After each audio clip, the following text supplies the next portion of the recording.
সন্তানের বয়সী। তুমি বললে আমার একটু ইন্টারেক্ট করতে সুবিধা হবে, এ কারণে তুমি করছি, অনুমতি নিয়ে। আমি যে বিষয়টা নিয়ে তোমাদের সঙ্গে কথা বলবো সেটা হচ্ছে বুলিং। এতক্ষণ সবাই অনেক গুরুগম্ভীর আলোচনা করলেন আইন নিয়ে, সংবিধান নিয়ে। আমরা বোধহয় একটু বোর্ড হয়েছি, তাই না? আমরা অনেকে জানি না এবং আইনের এই ধারাগুলো আসলে একটু বোরিং। তো আমি তোমাদের সাথে যে বিষয়টা নিয়ে কথা বলবো সেটা তোমরা রিলেট করতে পারবে, কারণ তোমরা এখানে যারা আছো আমার ধারণা নয়, বিশ্বাস যে তাদের বেশিরভাগই এই অপরাধটার শিকার হয়েছে। বেশিরভাগই, আমি নিজেও শিকার হয়েছি অসংখ্যবার।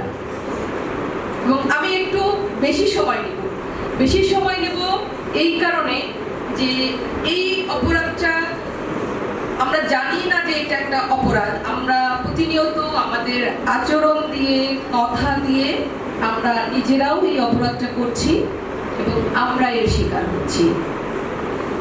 আমাদের বিগ স্টুডেন্টস উইংসের স্লোগান হলো চলো রাষ্ট্র সংস্কার করি।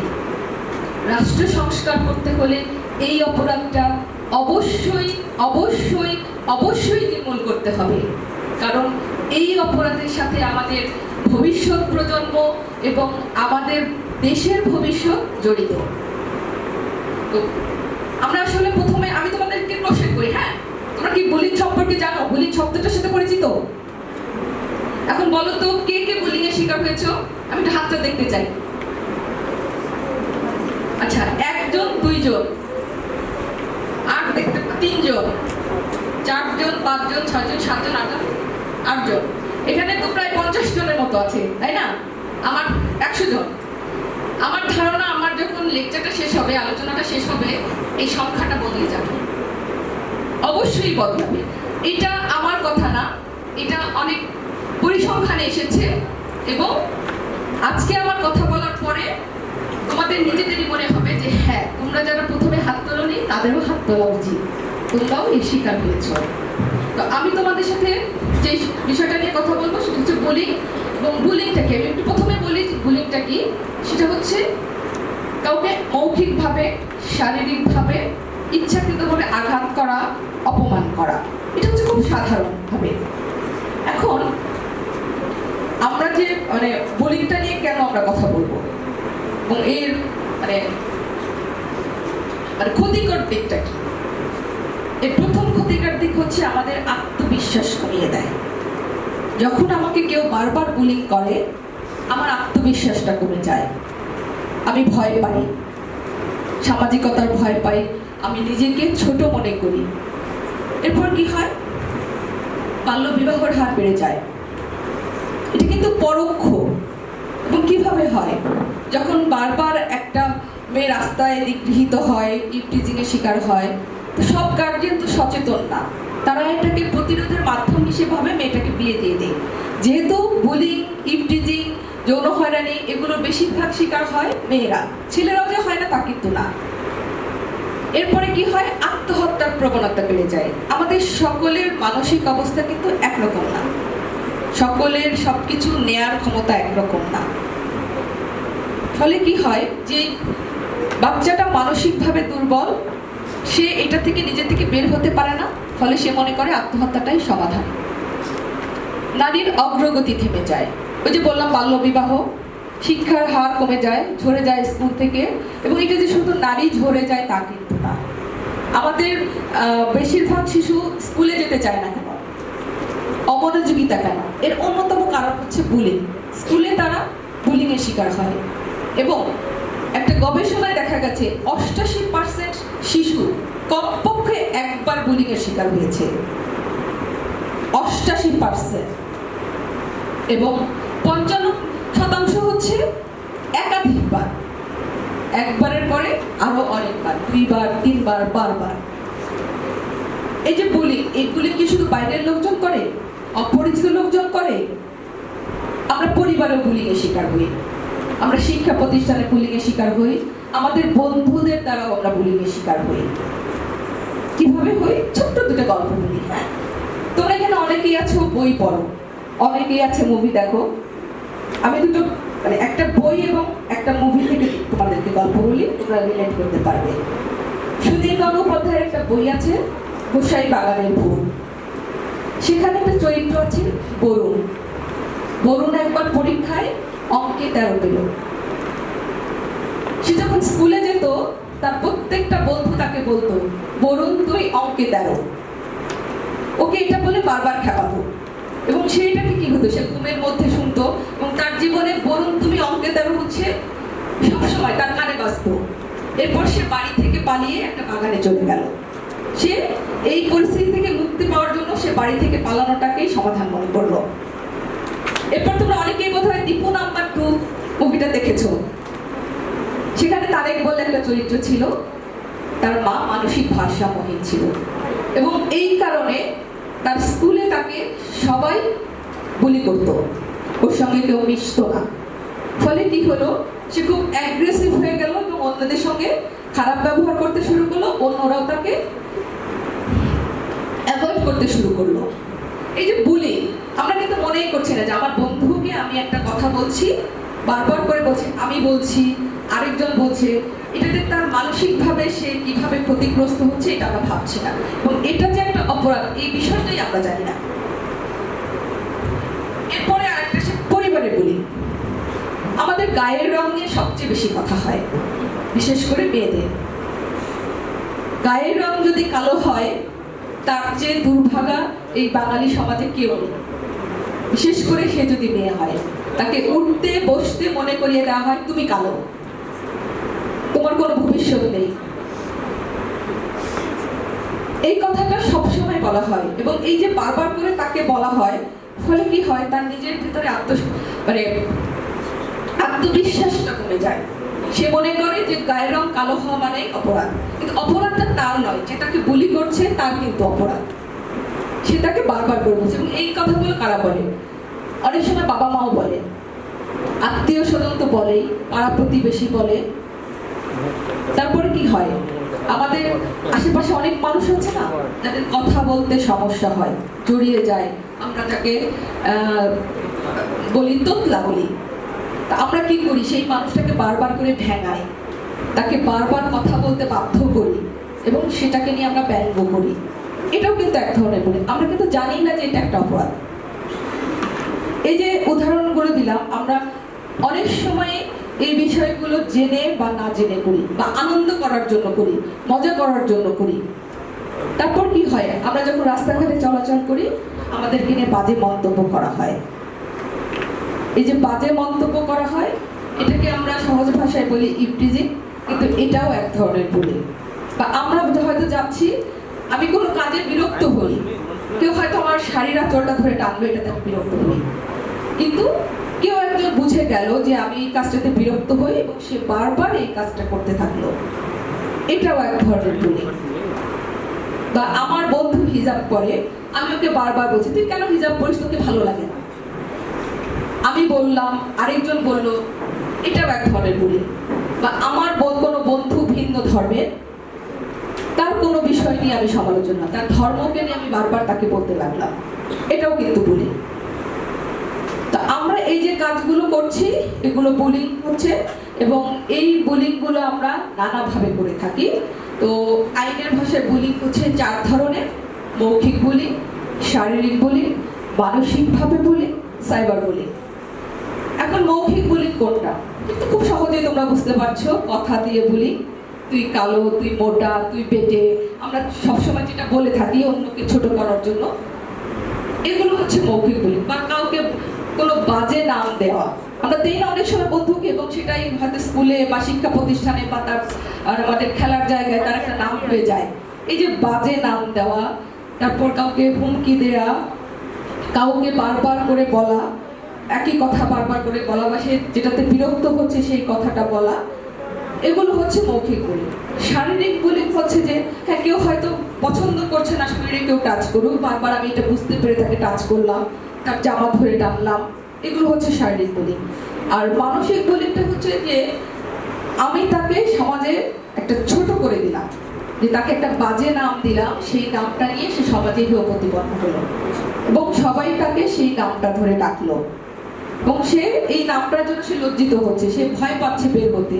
এই যে তাকে আমরা এক ঘরে করে দিচ্ছি বা ঘরে বন্দি করে দিচ্ছি, এটা হচ্ছে মানসিক বুলিং। আর এইবার যেটা বলবো সেটা হচ্ছে সাইবার বুলিং।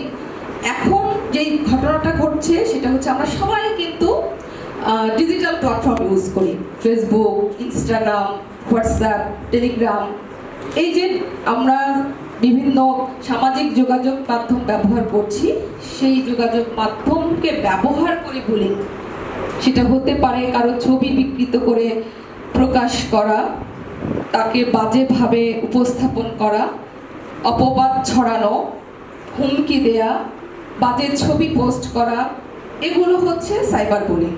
তো আমাদের যে বুলিংগুলো হয়ে থাকে, সেই বুলিংগুলোকে কিছু বৈশিষ্ট্য থাকে, যেমন আমরা বারবার করে বলা, মানে বারবার ঘটতে থাকবে। এই যে ঘটতে থাকা, সেটা যে আমি করব বা একজনই করবে সেরকম না, যে কাউকে বাজে নামে ডাকা, আমি ডাকলাম, বিষয়টা এরকম না যে আমাকেই বারবার ডাকতে হবে। হয়তো আমি ডাকছি, সাথে আরো একজন ডাকছে, এরকম এই ঘটনাগুলো বারবার ঘটতে থাকবে এবং এই ঘটার ফলে আরেকজন মানসিকভাবে অশান্তিতে ভুগবে, নিজেকে ছোট মনে করবে বা সে অপমানিত বোধ করবে, এরকম। আরেকটা হচ্ছে ক্ষমতার অপব্যবহার। এটাকে ক্ষমতার অপব্যবহার এই জন্য বলছি যে বুলিং করে সেও নিজেকে ক্ষমতাবান মনে করে, সে মনে করে আমি অনেক ক্ষমতাধর, আমি তাকে এটা বললে কিছু হবে না। এবং যে বুলিং এর শিকার হয় সেও তাকে শক্তিশালী মনে করে, তার ওই যে সাহসের অভাব, সেই কারণে সে মনে করে যে তাকে যদি আমি কিছু বলি সে হয়তো আমার ক্ষতি করে দিবে। আমরা ওই যে প্রতিবাদটা করতে পারি না কেন, আমরা ভয় পাই, মনে করি সে আমার চেয়ে শক্তিশালী, আমার চেয়ে ক্ষমতাবান।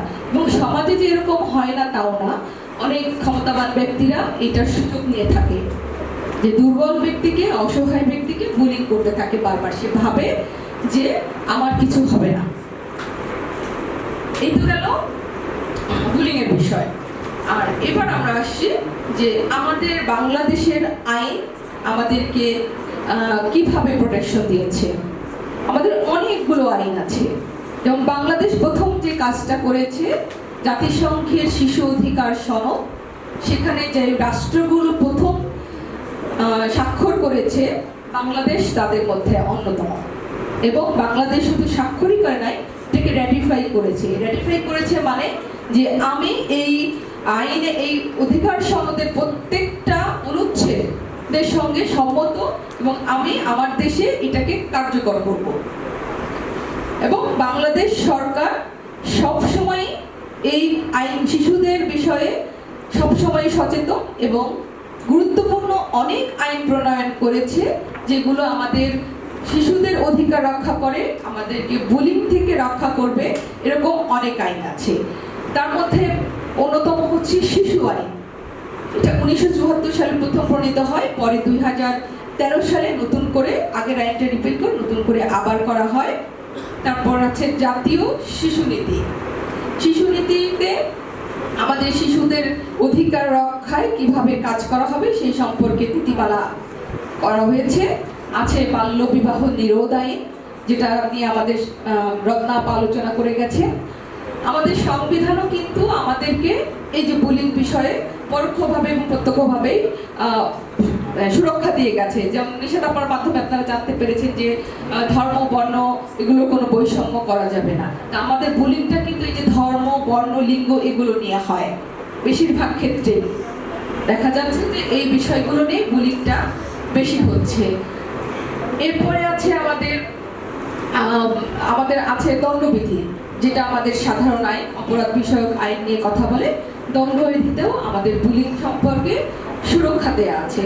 আমাদের আছে নারী ও শিশু নির্যাতন দমন আইন, সেখানেও আমাদের বুলিং নিয়ে কথা বলা আছে। 10 ধারাতে আমাদের বুলিং, যৌনহরানি এইসব বিষয়ে কথা বলা আছে, সুরক্ষা দেয়া আছে। আমাদের আছে পারিবারিক সহিংসতা প্রতিরোধ আইন, সেখানেও আমাদেরকে এইসব বিষয়ে সুরক্ষা দেয়া হয়েছে। আমাদের সাইবার সুরক্ষা আইন আছে। এই আইন অনেকবার এই আইনটা প্রণীত হয়েছে, সর্বশেষ আমাদের 2026 সালে সাইবার সুরক্ষা আইন করা হয়েছে, সেখানেও আমাদের সুরক্ষা দেওয়া আছে। সাইবার সুরক্ষা সম্পর্কে আমাদের আরও সুরক্ষা দিয়েছে পর্নোগ্রাফি আইন, আমাদের আরও সুরক্ষা দিয়েছে টেলিযোগাযোগ নিয়ন্ত্রণ আইন। এগুলো আইনে আমাদের সাইবার সুরক্ষা সম্পর্কে বলা আছে। আমাদের সবচেয়ে গুরুত্বপূর্ণ কাজ যেটা হয়েছে সেটা হচ্ছে যে আমাদের হাইকোর্টের একটি রিট হয়েছিল। এটা হচ্ছে Bangladesh legal aid services trust নামে একটি সংস্থা করেছিল যারা আইন নিয়ে কাজ করে থাকে, আমরা সংক্ষেপে তাকে ব্লাস্ট বলি। ব্লাস্ট একটা আবেদন করেছিল যে শিক্ষা প্রতিষ্ঠানে যে বুলিং হয় সেটা প্রতিরোধের জন্য তারা একটা মামলা করেছিল, হাইকোর্টে রিট করেছিল, এবং সেই রিটের পরিপ্রেক্ষিতে মহামান্য হাইকোর্ট 11টি নির্দেশনা দিয়েছিলেন। এই 11টি নির্দেশনাকে বলা হয় হাইকোর্ট ডিরেক্টিভস 2009, এবং পরবর্তীতে আমাদের এই ডিরেক্টিভসগুলোকে কার্যকর করার জন্য আরও একটি রিট হয়েছিল, এবং তারই পরিপ্রেক্ষিতে 2013 সালে শিক্ষা প্রতিষ্ঠানে জাতীয় নীতিমালা করা হয়েছিল যে বুলিং এবং বুলিং র্যাগিং এগুলো প্রতিরোধের জন্য নীতিমালা করা হয়েছিল। এই নীতিমালাতে শুধু শিক্ষা প্রতিষ্ঠানে একটি বুলিং কমিটি থাকবে। যদি কোনো শিক্ষার্থী বুলিং এর শিকার হয়, সে তার শিক্ষা প্রতিষ্ঠানে অভিযোগ দায়ের করলে একটি কমিটি গঠন হবে, এবং সেই কমিটি তদন্ত করে দেখবে, এবং যে ভুক্তভোগী তার পরিচয় গোপন রাখা হবে, গোপন রেখে তদন্ত হবে, এবং যদি অভিযুক্ত ব্যক্তির বিরুদ্ধে অপরাধ পাওয়া যায় তার বিরুদ্ধে ব্যবস্থা নেবে। যদি রাষ্ট্রীয় আইনে ব্যবস্থা নেওয়ার মতো উনি অপরাধ করে থাকেন তাহলে রাষ্ট্রীয় আইনে তার বিরুদ্ধে মামলা হবে। তো আমরা আইনগত সুরক্ষার কথা জানলাম। এসব আইনে শাস্তির ব্যবস্থা আছে। কোনো কোনো আইনে 1 থেকে 5 বছরের সাজা, কোনো আইনে যেমন টেলিযোগাযোগ রেগুলেটরি আইনে সাজার পাশাপাশি অনেক বড় অঙ্কের জরিমানার বিষয় আছে। তো এই বিষয়গুলো আমরা জানি, কিন্তু আমরা কি জানি যে আমি যদি বুলিং এর শিকার হই আমি কি করতে পারি, কোথায় যেতে পারি, কিভাবে প্রতিকার পেতে পারি? আমরা অনেকেই কিন্তু এই বিষয়টা জানি না। আমাদের সাইবার ট্রাইব্যুনালের ক্ষেত্রে, আমরা সাইবার অপরাধের ক্ষেত্রে আমাদের জন্য একটি চমৎকার উদ্যোগ আছে বাংলাদেশ পুলিশের।